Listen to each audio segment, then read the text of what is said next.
Hello aspirants, आज के video में हम पढ़ेंगे जनरल साइंस केमिस्ट्री के under Dalton's atomic theory and law of conservation of मास के बारे में।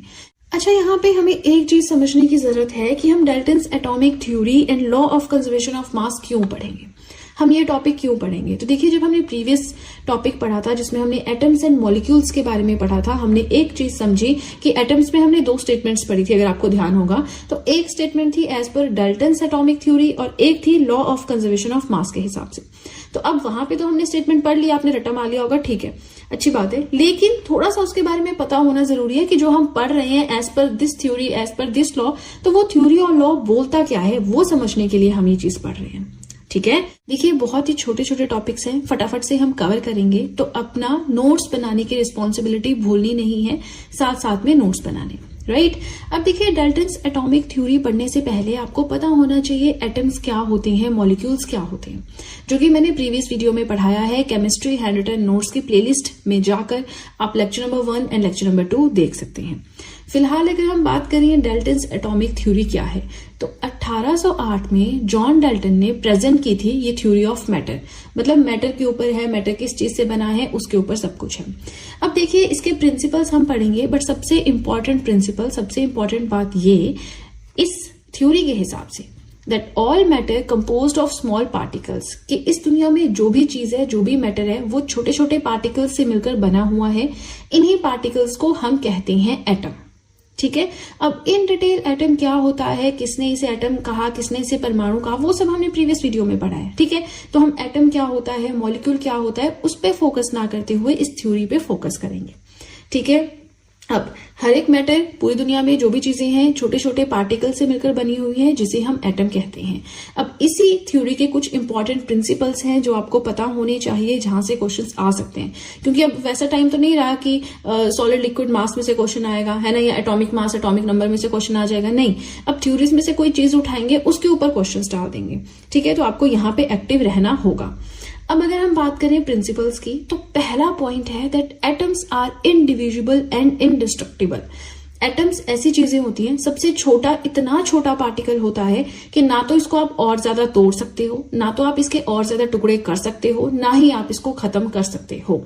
ठीक है, इसकी एग्जिस्टेंस को आप खत्म नहीं कर सकते, इसके और छोटे छोटे पार्ट्स आप नहीं कर सकते हैं। ठीक है, नेक्स्ट पॉइंट है it can neither be created और destroyed in a chemical reaction. यहां पे ना तो हम इसे क्रिएट कर सकते हैं किसी केमिकल रिएक्शन में, ना हम इसे डिस्ट्रॉय कर सकते हैं। ठीक है, ना इसके जैसे एनर्जी होती है ना हम उसको क्रिएट कर सकते हैं, ना डिस्ट्रॉय कर सकते हैं, एक फॉर्म से दूसरी फॉर्म में कन्वर्ट करते हैं। पढ़ा होगा आपने कभी ना कभी, थोड़ा बहुत याद होगा, तो बस वैसा ही है ये। ठीक है, नेक्स्ट है atoms of different elements have different masses and chemical properties. अलग अलग एलिमेंट्स के जो एटम्स होते हैं, अब डिफरेंट एलिमेंट्स के एटम्स, सेम एलिमेंट्स के एटम्स, ये जानने के लिए आपको प्रीवियस वीडियो देखना होगा। बार बार मैं क्यों कह रही हूँ, क्योंकि हम केमिस्ट्री पढ़ रहे हैं, एक क्रोनोलॉजी में पढ़ रहे हैं, है ना, स्टेप बाय स्टेप पढ़ रहे हैं। तो अगर आप डायरेक्टली आके तीसरी पौड़ी पे चढ़ना चाहोगे, तीसरी सीढ़ी पे चढ़ना चाहोगे, क्या वो चीज पॉसिबल है? नहीं।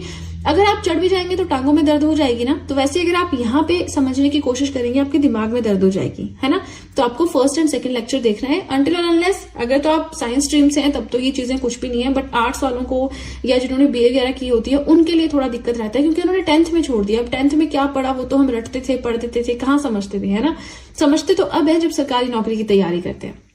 चलिए, नाउ अलग अलग एलिमेंट्स के जो एटम्स होते हैं उनका अलग अलग मास होता है, अलग अलग केमिकल प्रॉपर्टीज होती हैं। ठीक है, यहाँ पे अगर हम एग्जांपल लें, एक हमारे पास हाइड्रोजन का एटम है, एक ऑक्सीजन का एटम है, दोनों के मासेस अलग होंगे, दोनों की केमिकल प्रॉपर्टीज भी अलग होंगी। ठीक है, इतना समझ में आ गया। उसके बाद नेक्स्ट पॉइंट है all atoms of a given element are identical in mass and properties.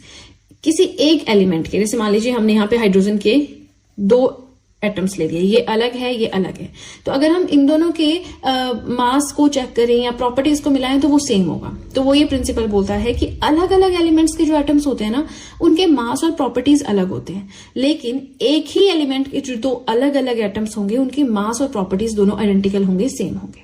ठीक है, नेक्स्ट पॉइंट देखें that compounds are formed by a combination of 2 or more different kinds of atoms. Compounds कैसे बनते हैं, 2 अलग अलग तरह के एटम्स को ऐड कर दो, बन गया कंपाउंड। वाटर बनाना है, कैसे बनाएंगे, H2O, 2 हाइड्रोजन के एटम ले लिए, एक ऑक्सीजन का ले लिया, दोनों को मिला दिया, बन गया कंपाउंड। ठीक है, नाउ नेक्स्ट आता है, देखिए कंपाउंड्स क्या है, मिक्सचर्स क्या है, प्योर सब्सटेंस क्या है, वो सब हम अलग से पढ़ेंगे, बट यहाँ बहुत डेप्थ में नहीं जाना। आपने सिर्फ इतना समझना है कि हमने सरकारी एग्जाम क्लियर करना है, तो उसके हिसाब से ही हम स्टडी करेंगे। फाइन। नेक्स्ट ये प्रिंसिपल आता है इस थ्योरी का, that a chemical reaction is a rearrangement of atoms. एक केमिकल रिएक्शन क्या होता है, उसमें एटम्स को हमने रीअरेंज करके लिखा होता है, वही केमिकल रिएक्शन होता है, और वही ये थ्योरी बताती है। नेक्स्ट आता है, the relative number and kinds of atoms are constant in a given compound. मान लीजिए आप 3 ले लीजिए वाटर के कंपाउंड्स, H2O एक है, ये दूसरा है, ये तीसरा है। तीनों में अगर आप नंबर चेक करेंगे, कितने एटम्स हैं या कितने एलिमेंट्स हैं, है ना, एलिमेंट्स 2 हैं, एटम्स भी इक्वल है, तो वो जो है आपके कांस्टेंट रहेंगे एक पर्टिकुलर कंपाउंड में। ठीक है, आई होप आपको समझ में आ रहा है, कुछ हार्ड एंड फास्ट नहीं है इसमें समझने वाला, है ना। मैंने कोशिश की है इजीएस्ट वे में समझाऊं। अब देखिए, हम Dalton's atomic theory and law of conservation of मास पढ़ क्यों रहे हैं। हम पढ़ इसे इसलिए रहे हैं क्योंकि प्रीवियस वीडियो में इन दोनों का जिक्र हुआ था और हमें ये समझना जरूरी है। ठीक है, नहीं समझेंगे तो फिर रटने वाली बात हो जाएगी। एटम में हमने 2 प्रॉपर्टीज एटम्स की पढ़ी थी, लेकिन हमने उसमें रेफर किया था कि एक डाल्टन एटॉमिक थ्योरी के हिसाब से है, एक लॉ ऑफ कंजर्वेशन ऑफ मास के हिसाब से है। तो अब आपने यहाँ पे क्या करना है, इन दोनों चीजों को समझना है। ठीक है, नेक्स्ट आता है, अब लॉ ऑफ कंजर्वेशन ऑफ मास के बारे में हम पढ़ेंगे। ठीक है, तो ये लॉ क्या इंप्लाई करता है, ये बताता है that mass can neither be created nor be destroyed. जैसे एनर्जी होती है ना, law of conservation of energy, ना ही आप एनर्जी को क्रिएट कर सकते हो, ना ही आप एनर्जी को डिस्ट्रॉय कर सकते हो। सेम वही चीज यहाँ पे है। मास जो होता है, law of conservation of mass, mass जो है कंजर्व्ड रहता है, एक जगह पे इकट्ठा रहता है। ठीक है, ना आप इसे क्रिएट कर सकते हो, ना डिस्ट्रॉय कर सकते हो, although it may be rearranged in space. लेकिन एक स्पेस है, एक पर्टिकुलर स्पेस है। एग्जांपल ले लेते हैं, मान लीजिए इस पूरे स्पेस का भार है 100 किलोग्राम्स। ठीक है, अब हो सकता है कि ये वाला पार्ट जो है वो ज्यादा भारी हो, ये वाला जो है लेस वेट हो, इसका मोर वेट हो, है ना। लेकिन अब जो ओवरऑल वेट है इसका 100 kg रहेगा। हो सकता है यहां से ये वेट यहां पे चला जाए और सारा वेट आपका इसी साइड पे आ जाए, यहां पे बिल्कुल 0 वेट हो जाए, लेकिन फिर भी इसका ओवरऑल वेट 100 किलोग्राम ही रहेगा। तो वही चीज ये बोल रहे हैं कि एक पर्टिकुलर स्पेस है, क्लोज्ड सिस्टम है, with in a closed system जो भार होता है, मास होता है। अब मास और वेट क्या होता है वो हम फिजिक्स में पढ़ेंगे। ठीक है, वो मैं आपको बहुत अच्छे से बताऊंगी, फिलहाल भूल जाइए इस चीज को। हम ये देख रहे हैं कि एक क्लोज्ड सिस्टम में मास को ना आप क्रिएट कर सकते हो, ना डिस्ट्रॉय कर सकते हो, जितना है उतना ही रहेगा। The mass of the system must remain constant, constant रहता है, it can not be change, कम ज्यादा नहीं हो सकता। Can only be transform from one form to another, इधर से उधर, उधर से इधर, बस ट्रांसफॉर्म होता रहेगा। ठीक है, अब थोड़ा सा इसको एग्जाम्पल से समझ लें, है ना, एग्जाम्पल से समझना जरूरी है।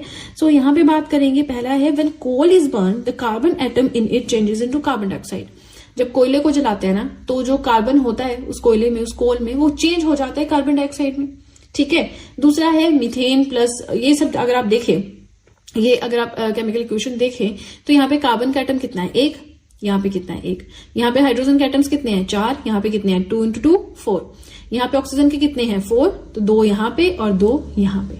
ठीक है, तो इस तरह की केमिकल जो रिएक्शन हो रहा है इसमें भी क्या रह रहा है, मास कंजर्व्ड रह रहा है। ठीक है, एटम्स है। अब देखिए हमने यहाँ पे क्या कैलकुलेट किया, हमने एटम्स कैलकुलेट किया ना कि इसका कितना, इसका कितना। एटॉमिक मास देखेंगे तो ऑब्वियसली वो भी इक्वल रहेंगे। अगर यहाँ पे 1 कार्बन एटम है, यहाँ भी 1 कार्बन एटम है, इक्वल। यहाँ पे 4 हाइड्रोजन के एटम है, यहाँ भी 4 हाइड्रोजन के एटम है, इक्वल, है ना। चलिए, अब देखिए आज के वीडियो में इतना ही पढ़ना था। मैंने आपको पहले ही कहा है कि हम जो हमारी जनरल साइंस है इसमें छोटे छोटे टॉपिक्स पढ़ेंगे, बहुत डेप्थ में नहीं पढ़ेंगे। ठीक है, और ओवरऑल हर एक टॉपिक में आपको कवर करवाऊंगी, तो बस आप वीडियोस के साथ में बने रहें, वीडियोस को प्यार दें, सपोर्ट करें, अपने फ्रेंड्स के साथ चैनल का लिंक शेयर करें, सो दैट जो भी गवर्नमेंट एग्जाम्स के लिए प्रिपेयर कर रहे हैं उनकी प्रिपरेशन में मैं थोड़ी भी हेल्प कर पाऊं। इसी के साथ आप चाहें तो मुझे इंस्टाग्राम पे फॉलो कर सकते हैं, आप तो चाहें तो जीएस के हैंड रिटन नोट्स जैसे कि आपका history, polity, geography, economics, current affairs, ये सारे परचेज कर सकते हैं। आप चाहें मुझे टेलीग्राम पे ज्वाइन कर सकते हैं, हर एक चीज का लिंक डिस्क्रिप्शन बॉक्स में दिया हुआ है, राइट। तो चलिए फ्रेंड्स, आज के लिए इतना ही, अब हम मिलेंगे नेक्स्ट वीडियो में। So that's it and see you soon.